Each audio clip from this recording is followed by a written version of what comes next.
sekadar kisah benar yang aku lalui, dan ini salah satu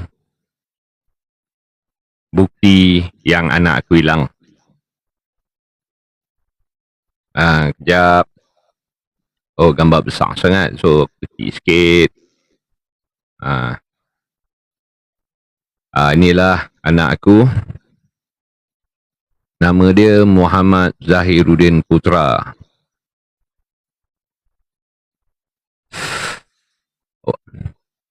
Ini dah dapat nur alert daripada Bukit Aman masa dia hilang 15 hari bulan malam. Kira senja, kira kita bajet hilang di tengah malam lah. Daripada senja dia cari tak jumpa, tengah malam baru buat report. Dan pagi 16 hari bulan tu, Bukit Aman, anggota di Bukit Aman terus meminta untuk letakkan kad nur alert tentang kehilangan anak aku yang ini.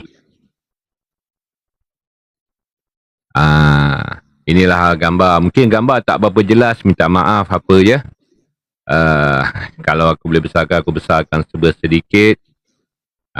Itu je lah besar yang boleh.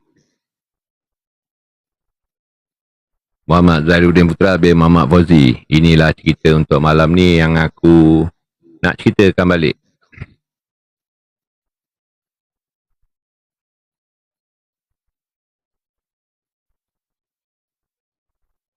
Okey, pada 19 hari bulan pada 15 hari bulan 4 2019,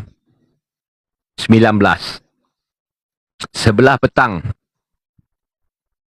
sebelah petang, lebih kurang 6.30 hujan gerimis, apabila aku tengah bersiap-siap untuk pergi ke meeting mesyuarat, kira meeting persatuan penduduk di kawasan rumah aku.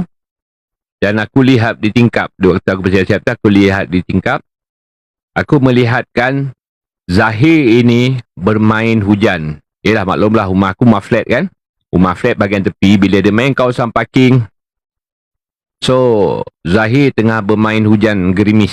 Hujan awal hujan lebat, tapi hujan tu dah genyai-genyai kan, dia masih lagi main hujan. Dalam lebih kurang 6.30 macam tu ke, aku pun dapat tahu dan aku tegur, Zahir, aku tegur daripada tingkap rumah lah, rumah aku tingkat 1, Zahir, jangan main hujan, nanti demam. Lepas tu pun dia pandang aku, dia gelak, hehehehe.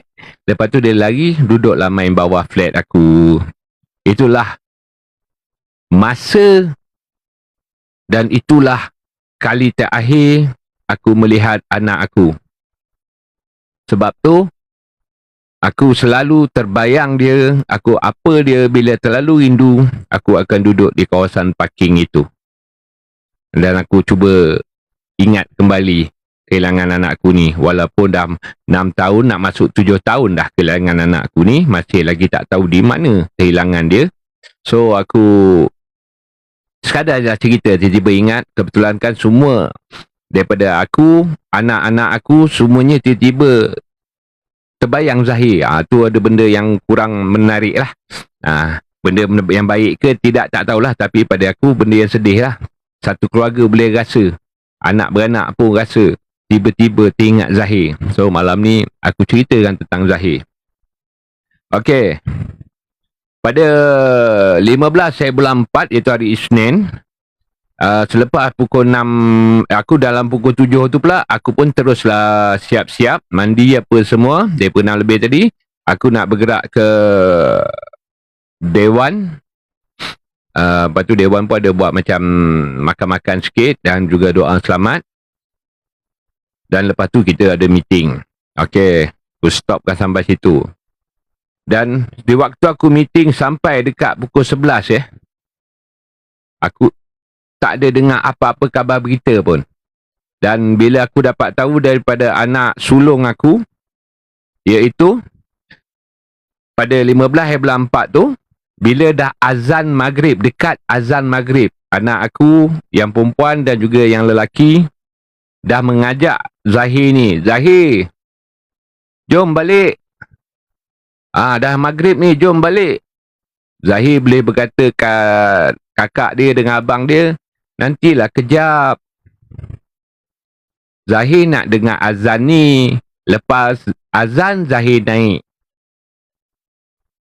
Waktu tu, Blok B, Seri Dahlia, rumah dia tingkat 3.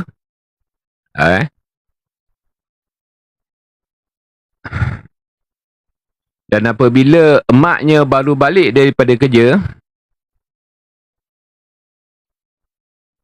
dah lebih kurang 7.45 dekat 7.50. Dan maknya pun bertanyalah, Zahir mana? Dan kakak dengan abang dia pun katalah, Zahir kat bawah, dah suruh naik dah. Dia kata nak dengar azan, lepas tu dia naik, ni tak naik-naik pula. Tak ada, ni dah dekat pukul 8, dah malam. Pergi cari, pergi panggil naik. So, abang dengan kakak dia pun turun. Ini daripada cerita anak aku lah ya. Bila turun, dia pergilah tepi surau. Sebenarnya surau ada dah dalam blok B tu. Maknanya bawah je lah blok B tu. Bila dia turun, dia dah mula mencari keliling surau. Tempat selalu dia duduk dekat peti surat. Dekat selalu lepak dekat tepi hujung bangunan. Waktu tu di masa dia cari, dah tak ada.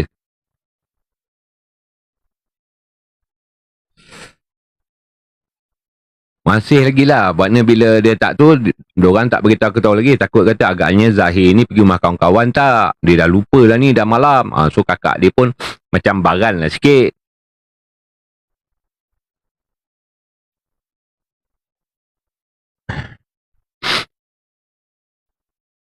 Dan apabila cari kat semua rumah kawan-kawan dia,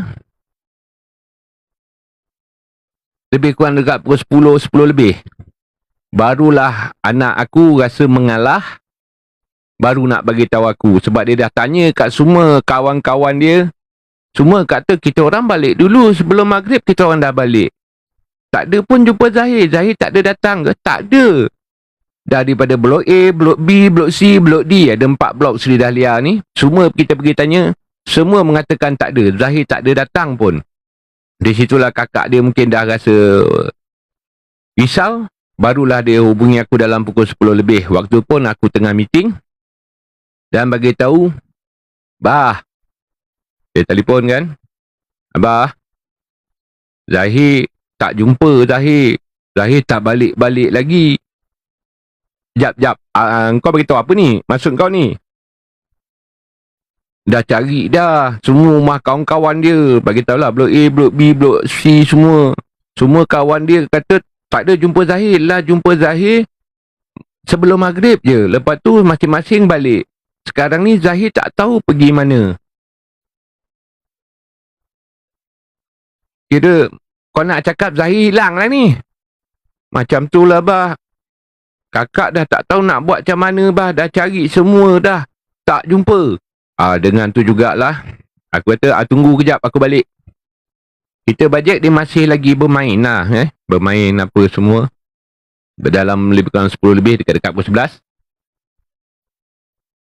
Dan bila sampai aku balik, aku dengar cerita anak aku sepenuhnya. Dan aku panggil juga.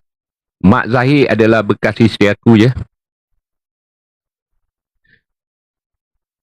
Waktu tu aku dah bercerai dengan maknya. Dan aku terus tanya balik apa yang sebenar terjadi. Dan mak dia kata dia balik pukul 7.40 dan 7.45, 7.50. Tiba Zahir tak ada. Tu yang cari. Bila cari-cari segalanya, semua tak jumpa. Dan waktu tu lah aku mula. Masalah dia, aku memang tak ada transport waktu tu. Aku pun mulakan pencarian dengan jalan kaki. Daripada malam tu sampailah pukul dekat dalam pukul 12.30 kot. 12 lebih kot. Aku dah, untuk keselamatan anak aku terus buat report. Kat report ni ada tarikh aku buat report. Aku report dalam, kalau betul kat sini, tarikh report dia 16 hari bulan 4. Iaitu hilang 15 maghrib, masuk pukul 12 dah kira 16 kan. So ni dah 16 hari bulan. jam 12.30.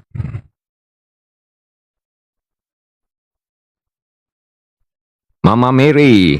Sebentar ya Mama Mary ni bercerita dulu. Dan aku buat report. Selepas aku buat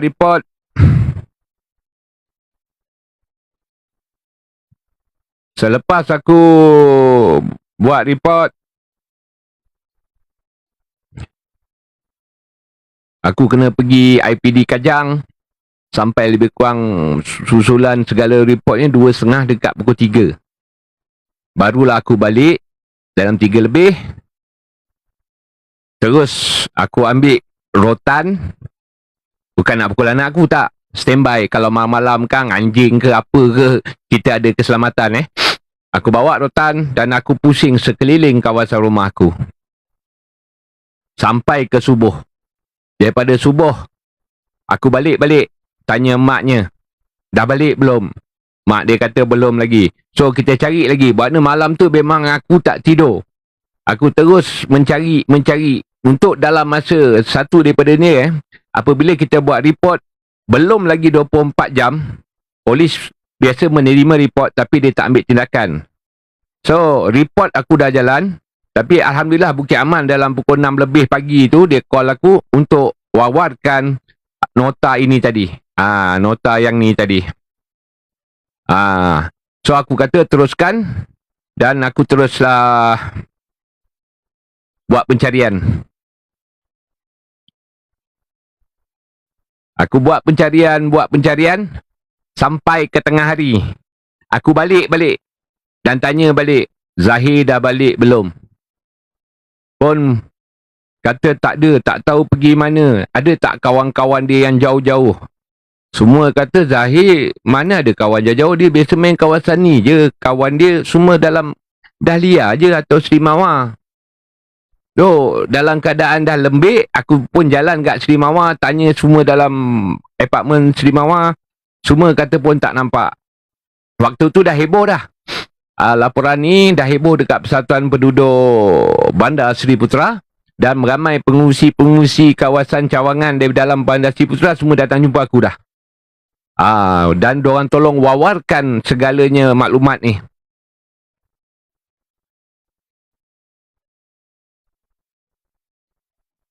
Dan apabila masuk je waktu asar, ada 2-3 orang pengurusi penduduk kawasan, iaitu seksyen-seksyen kawasan ni, dan berjumpa aku dan bertanya, dah jumpa belum? Belum. Tak apa, kita cari sama-sama. Itulah aku rasa kasih sayang penduduk, yang ada yang masih ada perasaan kasih sayang tentang anakku hilang, dan ada juga yang menuduh aku macam-macam.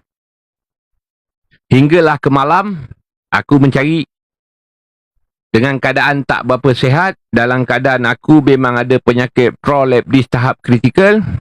Aku jalan pun memang tak laju. So, terhenggot-henggot dengan tongkat aku bawa jalan. Mencari lagi, sambung sampai ke malam. Lepas tu singgah kejap, anak aku pun nampak aku, carikan benda, bekal bagi aku makan dulu. Tak apa, biar abah cari dulu. Masa tu aku terus terang, aku tak terfikir nak makan, aku tak ada terfikir apa pun.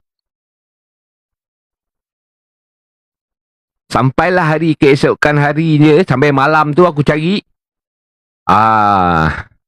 Malam tu lah macam-macam. Kan, hari yang pertama tu macam-macam. Orang ni datang, tapi belum havoc lagi.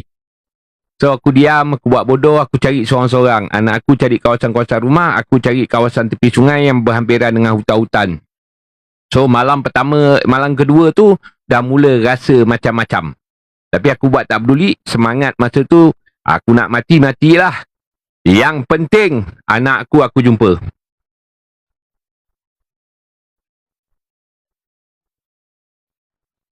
Dan waktu tu memang aku lembik betul. Aku tak sedar kot. Aku tertidur kot kat dalam kawasan tu, buat selamba je, selamba dek. Hanya berbekalkan torchlight kecil yang tak seberapa, dengan kayu. Aku boleh terduduk dekat tepi batu, kat semak-semak tepi sungai tu, aku terlelap. Dan waktu tu juga macam-macam lah. Lepas tu tengok besok pagi, muka aku penuh dengan gigit nyamuk, bengkak-bengkak. Bukan nyamuk ke apa pun aku tak tahulah. Dan keesokan paginya tu, iaitu pada 17 hari bulan, dalam pukul 9 lebih ke pukul 10 lebih, barulah semua anggota polis datang untuk buat siasatan. Sebab laporan mesti 24 jam kehilangan baru diorang dapat buat penyiasatan. Yelah, kalau kata hilang satu hari ni, takut anak tiba-tiba balik kan. So aku tak ada masalah lagi lah. So hari itulah baru datang dan polis cek semua. Yang masalah dia, kebanyakan penduduk semua nampak anak aku pergi main kat tepi sungai. Semua laporan nampak di tepi sungai. Yang dia cerita tu adalah semuanya waktu tengah hari. Dan sebelah petang nampak pergi ke kedai. Aku diamkan je lah sebab polis tanya kan. Tapi aku dah beritahu polis dah. Puan, sebenarnya kalau ikut anak saya hilang malam bukan siang. Tapi tak apa, kita ambil maklumat juga daripada orang ramai. So kita layankan jugalah. Dan begitulah sampailah terlalu ramai yang mengatakan pergi ke sungai. Polis terpaksalah memanggil bomber untuk mencari, manalah tahu ikut jatuh kat sungai.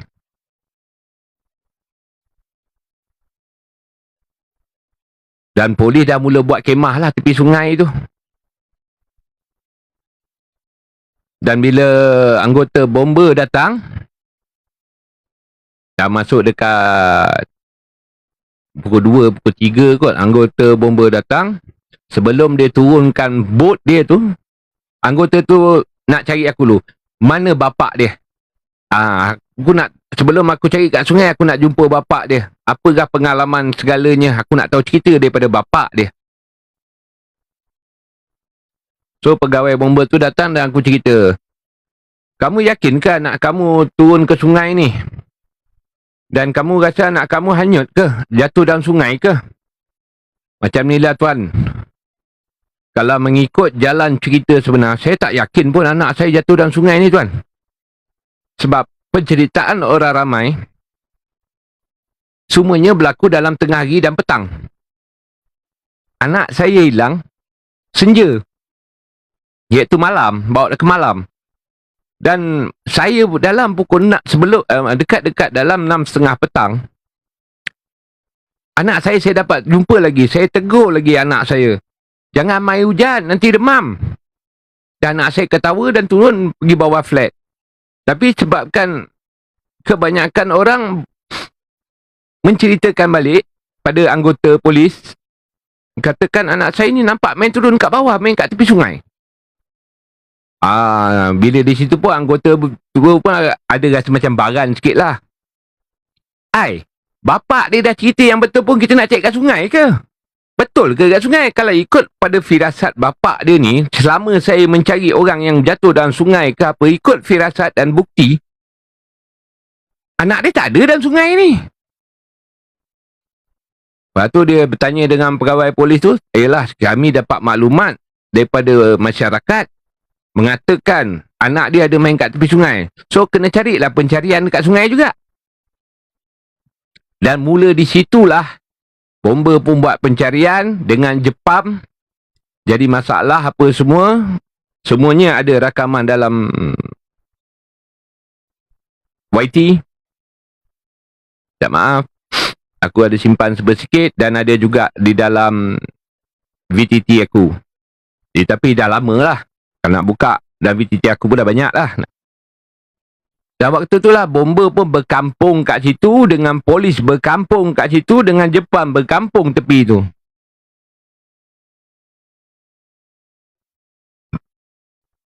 Dan juga selepas pada hari kedua tu, yang hari pertama tu yang bomber semua datang, esoknya unit anjing pula datang. Unit anjing datang pun sama juga. Dia cari mana laluan, mana segalanya, mana tempat yang dia selalu main. So dia bagikan kasut Zahir untuk anjing dia bau, hidu. Dan dia mencari sekitar kawasan ni. Tapi bila aku nampak keadaan polis yang bawa anjing tu, K9 tu, aku dah menitik air mata dah. Ni pelik ni. Anjing polis K9 bukan calang-calang. Anjing bomber K9 pun bukan calang-calang. Biasanya kalau baru hidu sesuatu benda, anjing itu akan jalan depan dulu. Tuan dia akan tertarik, akan membawa. Tapi di waktu tu, buat tu, selama ada gak kot, 2 hari kot dia buat. Tuan anjing yang tarik anjing, bukan anjing yang tarik tuan. Di situ aku dah rasa sebab. Anjing tu macam blur je, macam tak dapat hidu langsung bau zahir. Dan sehinggalah keputusan kami tak dapat apa-apa clue. Itu dah masuk hari ketiga, keempat dah tu.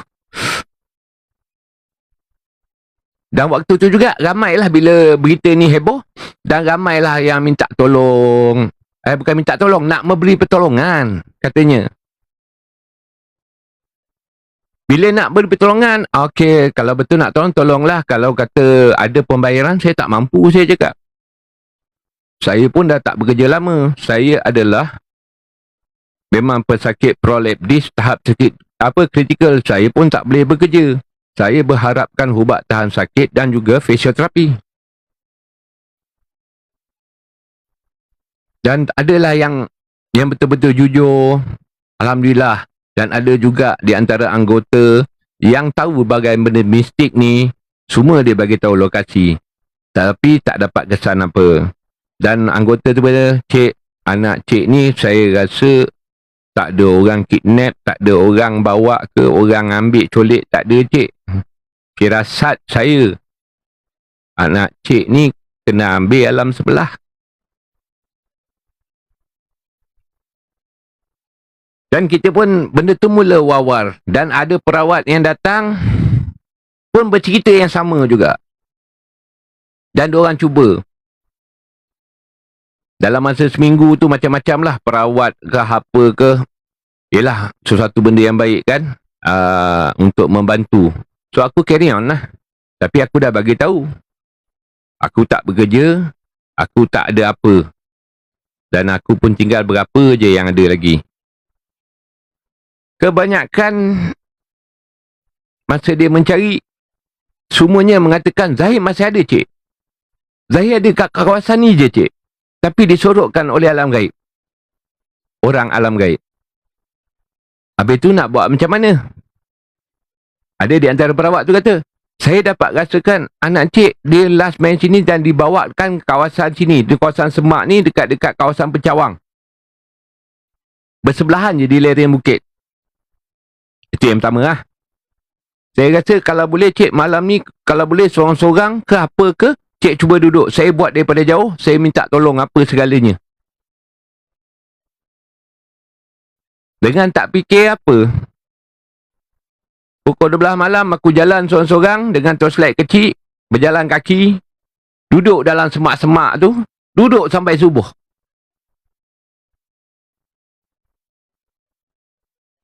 Dia kata kena beramal surah, apa dah, surah Al-Ikhlas, ialah 3 kul semualah.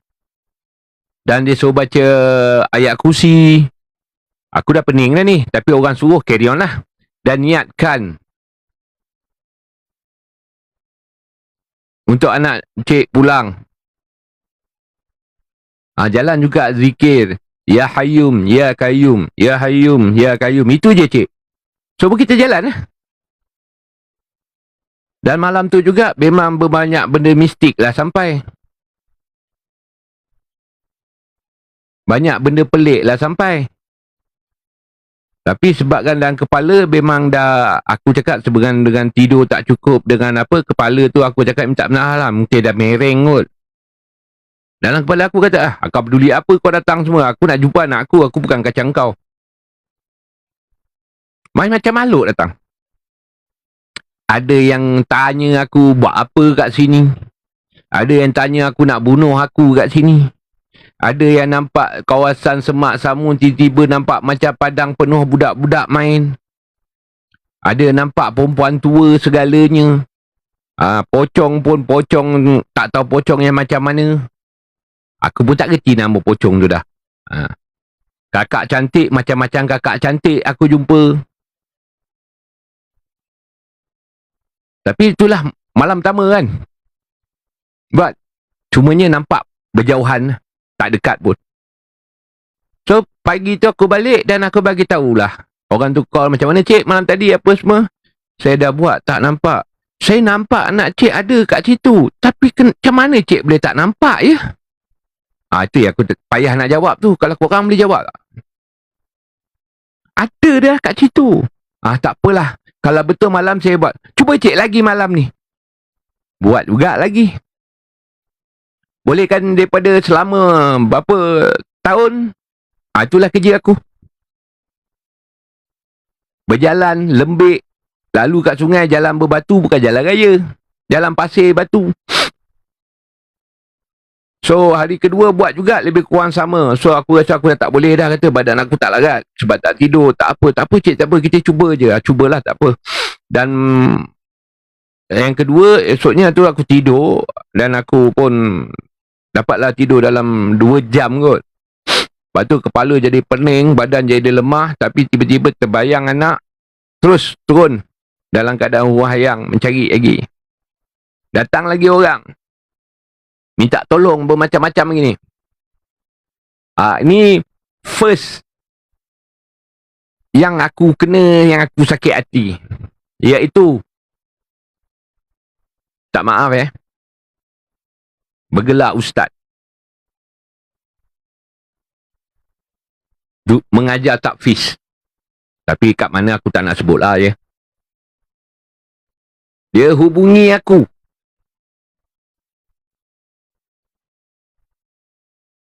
Dan kata dia nak menolong. Dan aku dah cakap dah. Maaf ustaz. Kalau nak menolong memang saya terima segalanya. Saya izinkan segala. Tapi saya orang yang tak bekerja. Dan orang yang sakit. Tak apa. Kami tolong je. Kita akan buatkan solat hajat. Buat tahlil. Untuk anak cik.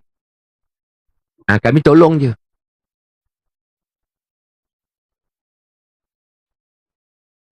Kalau tahun ni 6 tahun. Tahun depan masuk 7. 15 bulan 4 tahun depan 7 tahun lah.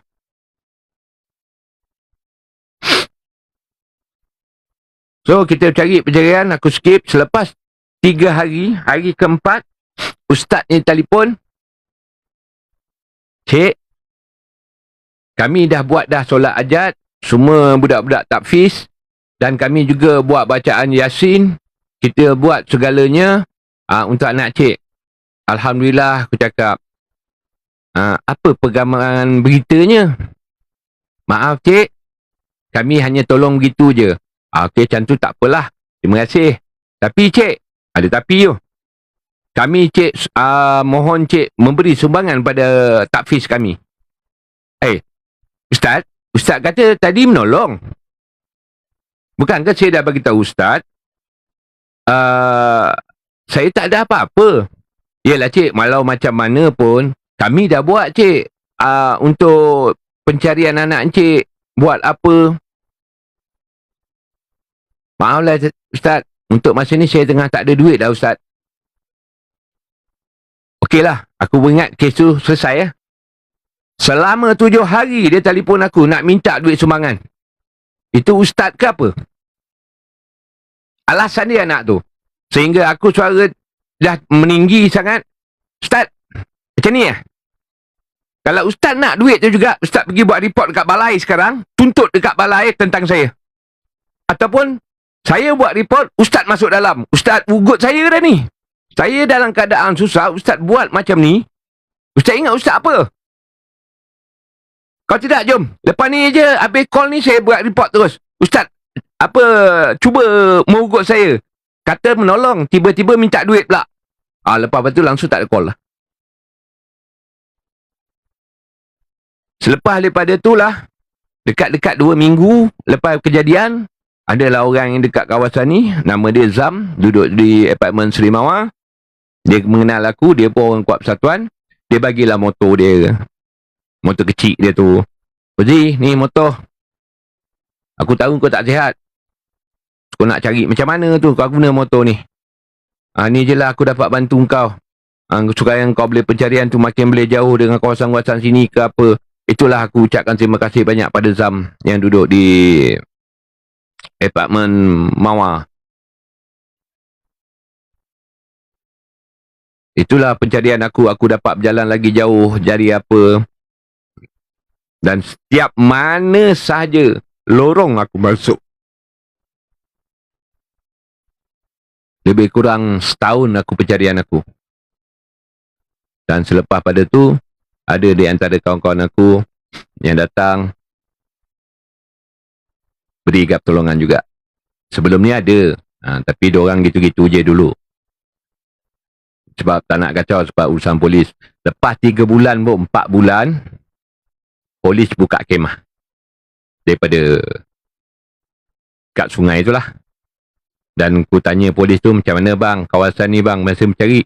Kawasan ni teruk. Teruk macam mana bang? Caci je lah. Aku malas nak cakap banyak. So kita faham, oh, kena ganggu juga bang. Macam tu lah. Kadang polis kena duduk situ, kadang-kadang ada juga penduduk yang hantar makanan dekat pondok polis tu, yang buat kemah kan. So itulah aku rasa dia hargai. Dan penduduk-penduduk ni selama 3 bulan tu lah aku dapat selalu dengar setiap surau yang ada dalam bandar Sri Putra ni, yang setiap section membuatkan solat hajat untuk anakku, supaya anak aku boleh balik. Tapi masih juga tiada kabar berita. Selepas selesai yang tu, datang pula ada orang menolong. Dia kata, ustaz ni dipanggil kiai. Bila aku jumpa je, aku dah pening dah. Bukan masalah aku memandang pada paras rupa atau umur. Daripada rupa dia memang muda gila pun. Dia kata, tak apa. Masalah abang ni kami nampak tahu. Anak abang kena tarik. Tapi untuk masa ni kami masih tidak cukup kelengkapan. So kami nak balik ke Indonesia untuk berjumpa dengan guru kami. Dia boleh bantu segalanya. Alhamdulillah lah. Dan satu lagi, minta maaf ya. Mak, dia panggil aku Pak kan. Maaf Pak. Satu lagi, ongkosnya 15,000 Malaysia. Aku tengok muka tu, aku rasa aku nak pijak terajang dah. Sebab aku fikir rumah orang kan. Orang kata aku ceroboh rumah orang pula. 15,000? Dalam kepala otak aku dah siap fikir apa lah. Baik aku pergi umrah. Baik aku doa depan Baitullah lah. Daripada aku bagi kat orang macam ni lah.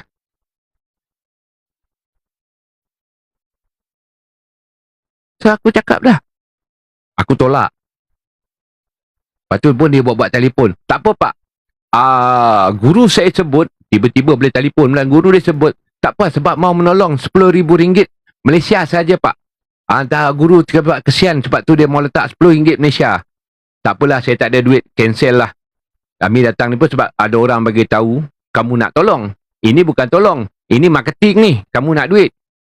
So ada seorang yang tuan rumah pandang aku dah gereng. Kau pandang apa hal? Aku cakap. Otak aku dah naik mereng. Kau pandang apa hal? Niat tolong, tolong. Ini bukan tolong. Ini cari rezeki je. Faham masuk menolong. Tak puas hati lah. Mari aku naik share aku tak ingat orang time tu. Yelah, kita memang sewel lah time tu. Tak apa Pak, tak apa. Kita boleh selesai. Tak apa, Pak balik dulu. Pak balik dulu. So balik tu memang aku mengamuk. Dan datang lagi perawat lain datang. Ni nama dia ustaz juga. Dia tak datang. Dia dalam perjalanan tu dia kata,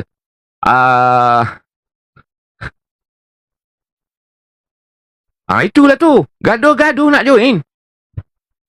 Lepas tu ada ustaz seorang tu, saya anak murid sulung. Oh, best.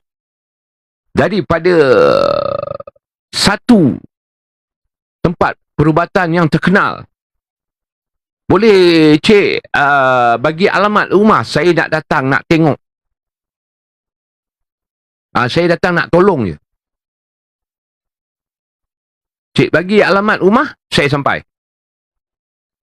So dalam perjalanan pun, dan tak nak, aku minta orang rumah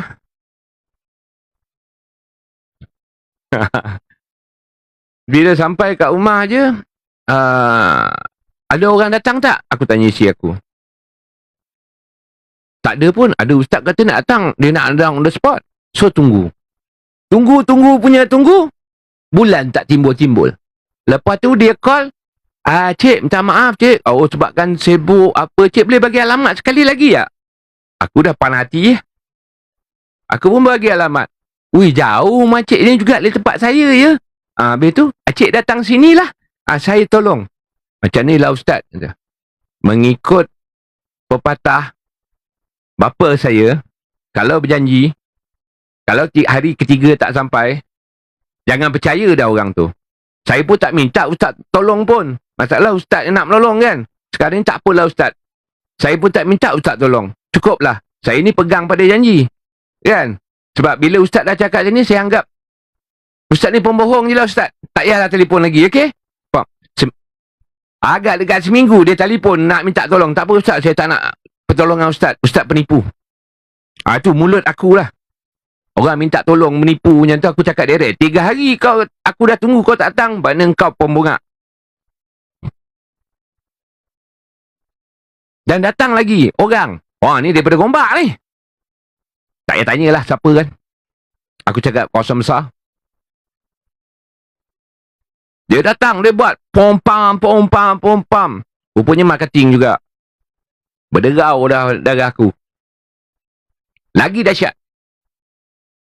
Pak, saya panggil, itu bukan Indonesia, itu orang Malaysia. Saya nampak anak cik memang betul kena ambil alam gaib. Masalahnya dia dah masuk dalam pintu alam gaib tu, yang pintu yang kedua ke yang ketiga. Agak sukar untuk masuk. Tapi anak cik hidup lagi ni. Habis tu nak buat macam mana cik? Oh, kalau betul saya nak kena siapkan barang-barang dia apa semua dululah, nanti saya buat lah. Aku ingat dia betul-betul nak siap barang sebab dia kata nak tolong kan. Habis tu cik, untuk buat segalanya harga dia RM25,000. Tu orang Melayu kita. Sebab aku terdiam, aku diam je. RM25,000 banyaknya. Ya, sebab kita orang akan hantar juga orang pergi ke Mekah untuk berdoa sana, buat solat hajat sana, dan kita orang yang kat sini akan buat kat sini. Lagi power kan.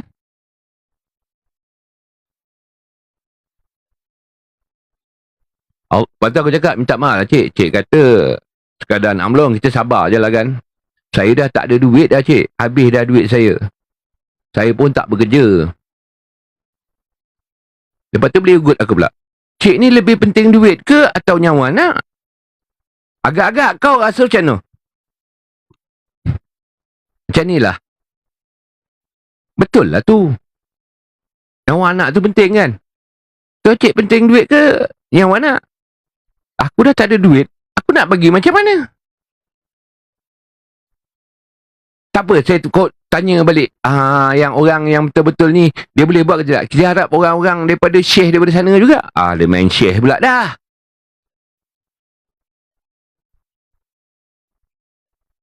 Syekh tu cakap, macam ni lah. Apa yang cik ada? La ilaha illallah, aku cakap. Aku ketuk juga kepala ustaz ni. Dah cakap tak ada apa yang ada dah. Habis dah. Syekh nak tolong sangat ni. Kalau tolong buat je lah. Tapi dia perlukan ni lah. Sebab kita orang nak buat barang. Tak apa, Syekh kata turunkan RM5,000. Jadi RM20,000 dia minta lagi. Itu pasal anak aku tu.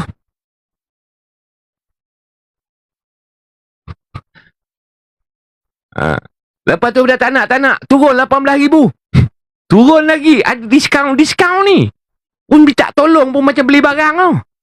Setahu aku, bukan aku tak tahu adab. Apabila seseorang tu nak menolong, kita tak boleh tawar-menawar. Bila kita tawarlah segala apa ubatan. Pening kepala. Itu tak kena lagi dengan fitnah masyarakat. Itu aku cerita perubatan. Fitnah masyarakat daripada hari kedua, bila polis dah datang semua, Orang tuduh aku, yang buatkan aku melutut tu, terduduk melutut.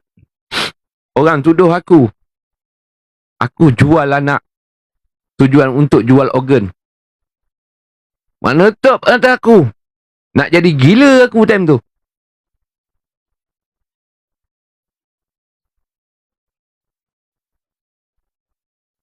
Dan saja je tu. Tujuannya nak biar bekas isteri dia hidup merana. Sedia saja jual tu. Yelah, dah tak duduk dengan bekas isteri dia.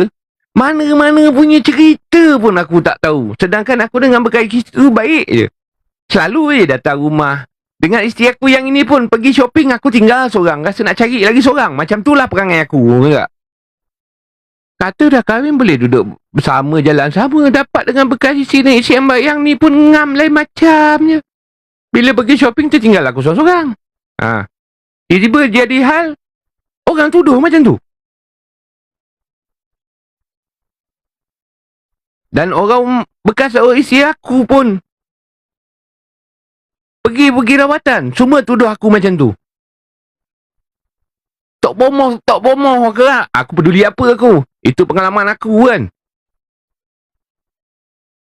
Dan aku punya cari pun ada juga orang perawat-perawat yang tok bomoh yang kelentong ni. Oh, isteri kamu ni yang sebenarnya sorokkan anak kamu ni. Sebab dia geram kat kamu. Sebab tu dia sorokkan anak ni. Dia dah hantar ke Sabah apa semua. Satu lagi aku rasa nak dengar cakap tok bomoh ke atau aku nak pelupur tok bomoh ni juga. Aku tak kira kalau ustaz kau pakai mana, kau pakai apa, otak aku dah mereng ni. Dengan masyarakat, dengan perawatan, kebanyakannya semua pembongak. Konon pandai baca surah, pandai baca apa, oh dialah yang terhebat. Minta maaf aku cakap.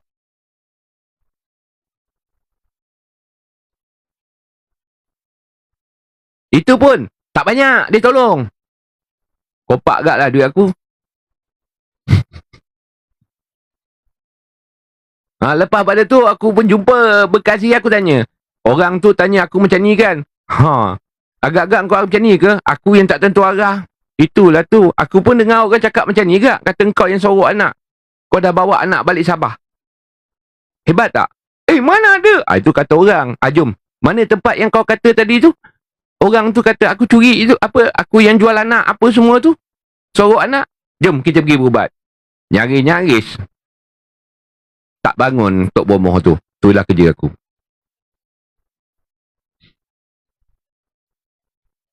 Minta maaf cik, saya salah faham cik. Salah itu, saya salah ni. Kau nak ikut aku pergi balai ke? Kau nak macam mana sekarang? Cik yang datang sini, apa masalah kau buat fitnah ni? Habis tersebar semua ni. Memang dapat jugalah bomoh tu aku cakap.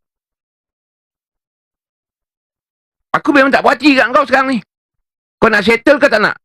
Itu dah datanglah kepala bertanduk aku yang bercabang dah tu. Daripada 2 jadi tak tahu berapa cabang dah tu. Lepas pada tu pop-up settle. Di situ aku nampak lah perangai masa muda-muda dulu kan. Havoc.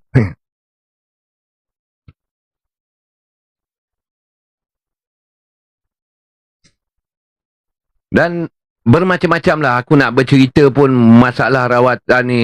Bukan tak ada yang betul ada. Ada yang niat betul menolong. Tapi yang banyaknya nak menolong kan, ini aku ada satu muskil. Pasal mencari anak aku dalam berapa tahun ni lah.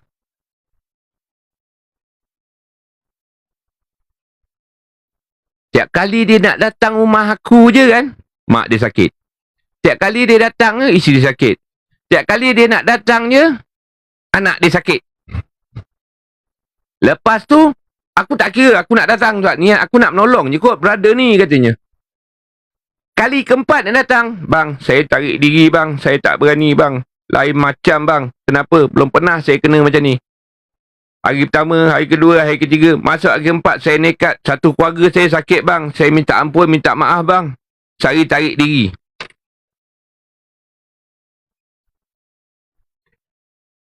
Itu aku nampak orang jujur lah. Sebab ni dia tak boleh pergi, dia nak tarik diri. Tak ada masalah. Sebab memang tu nampak dia punya jujur, dia punya apa. Orang itu adalah daripada Cina mu'alaf. Yang dah lama mu'alaf. Dan dia pun pandai juga buat rawatan. Dia jujur.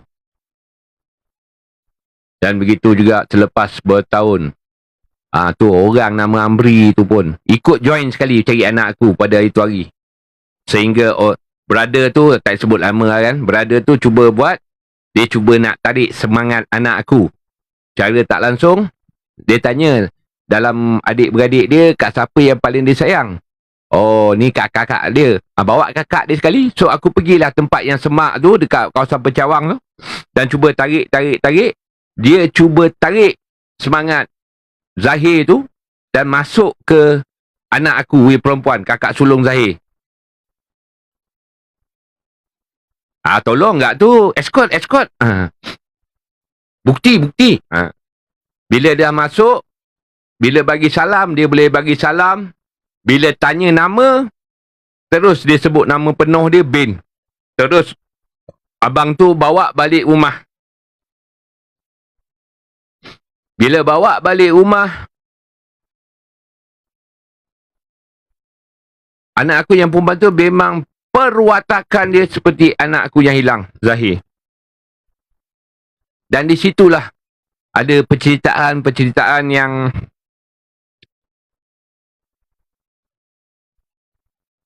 itulah tu dia Amri pun dah. Bila ditanya kenapa Zahir sekarang ni, kenapa Zahir tak nak balik? Zahir balik, tapi orang tak nampak. Aku je pening tu. Kenapa Zahir tak nak balik? Nenek tak bagi. Tapi nenek baik. Walaupun garang, nenek baik. Aku dah jadi, sebab aku dah takut bila alam gaib ni, kita risau ya. Betul ke orang bunian? Betul ke jin kafir ke jin Islam ke apa? So kita nak bukti, so kita bertanya. Zahir kat sana makan apa? Zahir kat sana lebih makan tumbuh-tumbuhan. So aku faham lah. Zahir tak rindu ke? Kan Zahir minat ayam.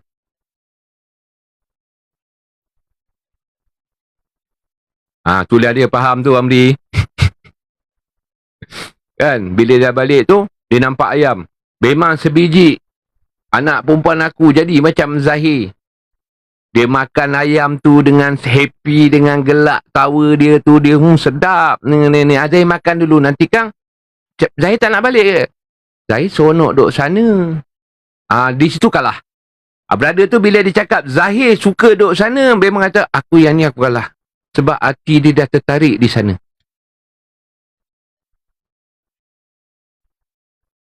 Dan ni Mama kau rindu. Mama jangan risaulah. Zahir sayang Mama. Zahir selalu balik. Cuma Mama je tak nampak. Abah pun Zahir selalu datang. Cuma datang gitu je lah. Tapi Abah tak nampak. Agak-agak korang time tu nak rasa macam mana jiwa.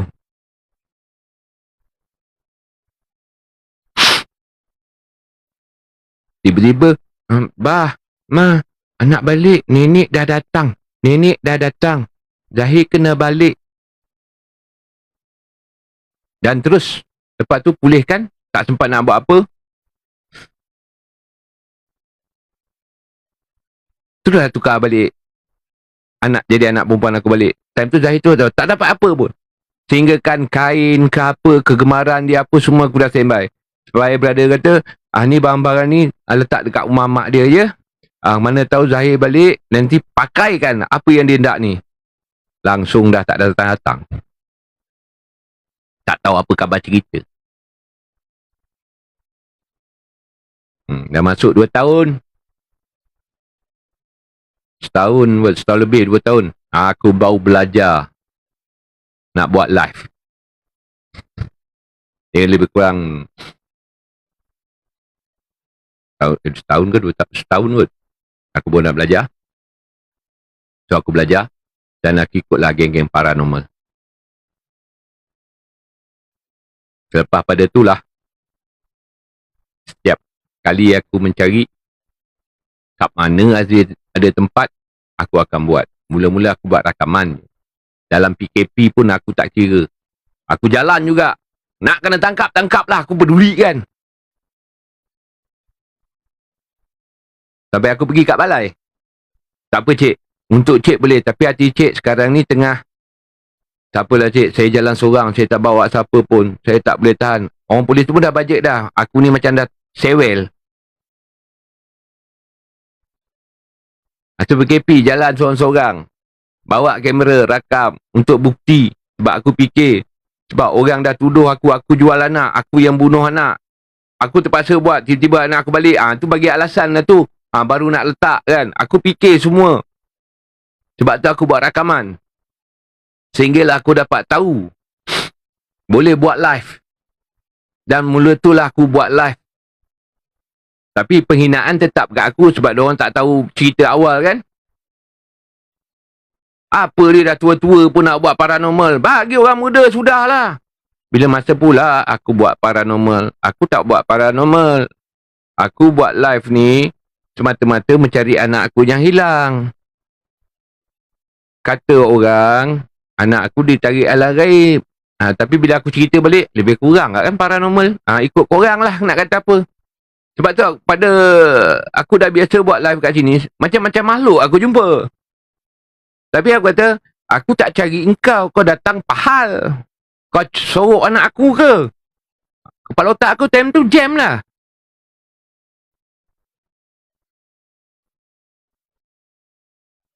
Aku maki hamun je sebenarnya. Kalau kau wujud datang ni, kau yang curi anak aku pancung kau. Sebab memang aku ada bawa parang kecil. Memang sakit hati. Sampai dalam diri aku, time tu aku kata, aku tak kira. Kalau siapa ke, manusia ke, apa ke, selagi korang dapat lepaskan anak aku, bukan aku yang jumpa, korang selamat. Tapi kalau aku jumpa di tangan korang, cepat-cepatlah berdoa. Kalau boleh mengucap. Tu perangai aku. Memang otak aku pun dah tak betul. Yelah anak kesayangan kan. Anak yang banyak suka bermadah dan juga berkata kias. Tu anak aku yang kecil. Itu yang aku tak boleh lupa. Dan begitulah pencarian dan pertolongan. Ada yang bagi lagi pertolongan.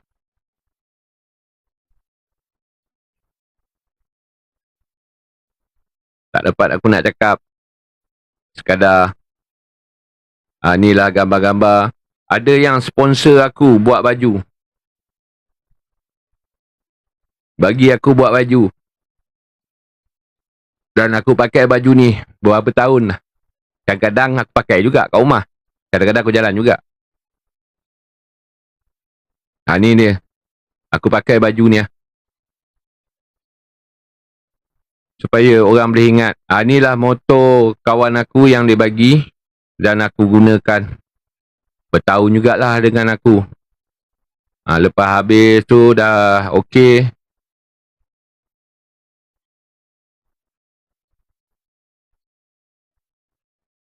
Aku pulangkan balik Tapi pengalaman dia tak dapat nak diceritakan bagaimana. Sebut saja dalam kawasan sini, Bandar Seri Putera ni, dekat belah mana pun, orang suruh aku duduk sorang-sorang. Aku buat kerja tu memang macam orang gila. Mungkin sebab tu tak datang kot, sebab aku gila. Memang aku nekat. Bukan aku tak buat solat hajat. Aku buat solat hajat. Ada seorang nenek datang dengan seorang cucu perempuan, dia kata. Tiba-tiba boleh cakap, maaf ya, aku yang ambil. Aku nak kawankan dengan anak aku yang ini, cucu aku yang ini. Waktu tu otak aku dah miring tak tu. Aku dah nak naik angin tu. Dalam-dalam masa waktu sembahyang buat solat tahajud tu, aku dah berderak tinggi. Aku melompat pergi turun ke bawah lah. Dan aku nampak bayangan dia. Tapi dia duduk jauh. Bila datang dekat, dia makin jauh. So aku berdiri setempat. Dan nenek tu ujuk. Dan aku tak perasan siapakah budak lelaki yang menyorok macam dia tarik duduk belakang dia.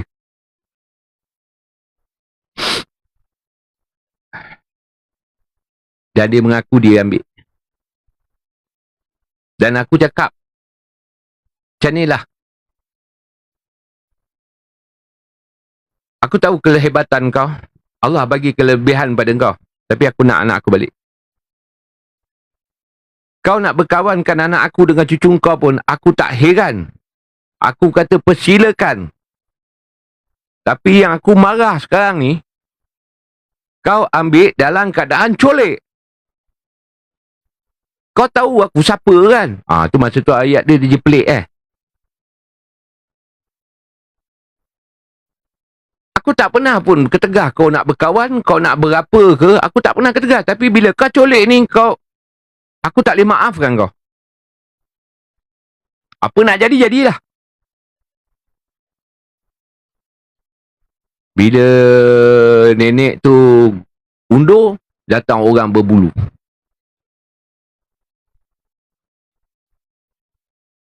Orang berbulu tu lah tiba-tiba minta maaf, Pak, saya hanya menjalankan tugas.